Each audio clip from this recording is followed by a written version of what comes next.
ವಾಣಿಜ್ಯ ರಾಜಧಾನಿ ಮುಂಬೈನಲ್ಲಿ ಮರಾಠ ಮೀಸಲಾತಿ ಹೋರಾಟ ಮತ್ತೆ ತೀವ್ರ ಸ್ವರೂಪ ಪಡೆಯುವ ಸಾಧ್ಯತೆ ಇದೆ. ಮರಾಠ ಕೋಟಾದ ನಾಯಕ ಮನೋಜ್ ಜಾರಂಗೆ ಸಮುದಾಯಕ್ಕೆ ಮೀಸಲಾತಿಗಾಗಿ ಒತ್ತಾಯಿಸಿ ಇಂದು ಸಾವಿರಾರು ಬೆಂಬಲಿಗರೊಂದಿಗೆ ನವಿ ಮುಂಬೈ ತಲುಪಿದ್ದಾರೆ.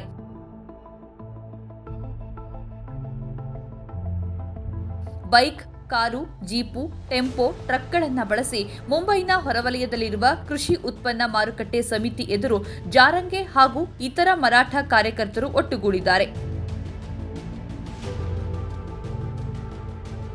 ಅವರ ಯೋಜನೆಯಂತೆ ಜಾರಂಜ್ ತಮ್ಮ ಬೆಂಬಲಿಗರೊಂದಿಗೆ ಇಂದು ಆಜಾದ್ ಮೈದಾನದಲ್ಲಿ ಉಪವಾಸ ಸತ್ಯಾಗ್ರಹ ಆರಂಭಿಸಲಿದ್ದಾರೆ ಮತ್ತು ಮರಾಠ ಸಮುದಾಯಕ್ಕೆ ಕುಂಬಿ ಸ್ಥಾನಮಾನ ನೀಡಬೇಕು ಎಂದು ಪ್ರತಿಭಟನಾಕಾರರು ಒತ್ತಾಯಿಸಿದರು.